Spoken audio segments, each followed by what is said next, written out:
Кожомкул атындагы спорт ордосунда өтүп жаткан Кытай товарларынын көргөзмөсүндө жагымдуу маанай өкүм сүрдү.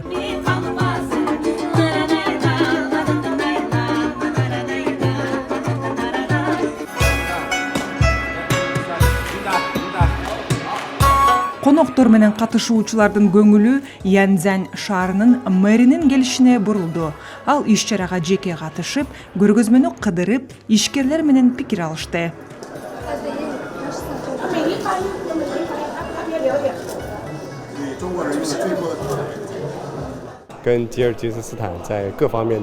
Янцзянь шаары Кытайдын эң ири өнөр жай борборлорунун бири болуп саналат.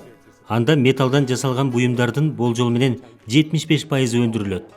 Мурда негизги экспорт багыттары Европа жана АКШ болсо, эми кытайлык өндүрүүчүлөр Борбор Азия рыногуна көңүл бурууда. Дал ошондуктан Янцзяндан келген товарлардын көргөзмөсү алгач ирет Кыргызстанда өтүп, кызматташтыктын жаңы мүмкүнчүлүктөрүн ачууда.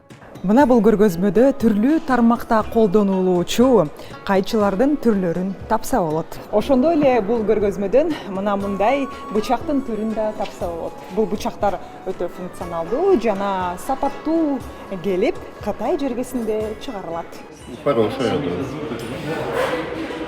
Вот планирую 17-го прийти, приобрести себе что-нибудь здесь. Впечатлило. Иш-чаранын уюштуруучулары белгилегендей, көргөзмөнүн ишкердик гана эмес, эл аралык мааниге ээ болуу менен жаңы кызматташтыкка жол ачылып, Кытай өндүрүүчүлөрүнө болгон ишенимди чыңдай турганын айтышты.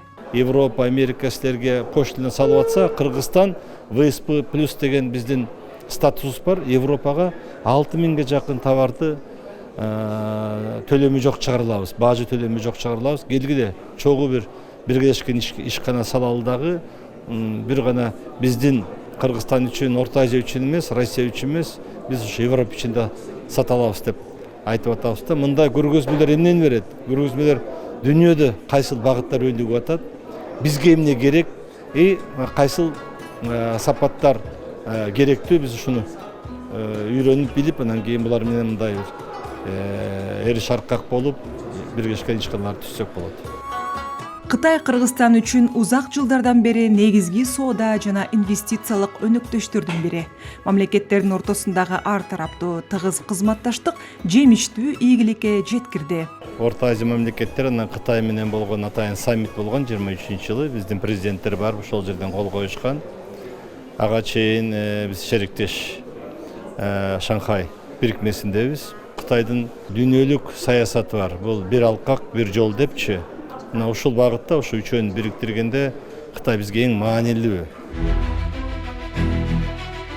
2024-жылдан бери Кыргыз-Кытай унаа чогултуучу, катуу таштандыдан электр энергиясын өндүрүүчү заводдор, Ысык көлдө 400 мегаваттык күн электр станциясынын курулушу, Ысык көл айланма жолунун реконструкциясы жана Орто Токой кичи ГЭСинин курулушу, Жунда заводу ишин баштап, Кытай-Кыргызстан-Өзбекстан темир жолунун курулушу башталды. Айсулуу Асанбекова, Темирлан Мусаев, Ала Тоо 24.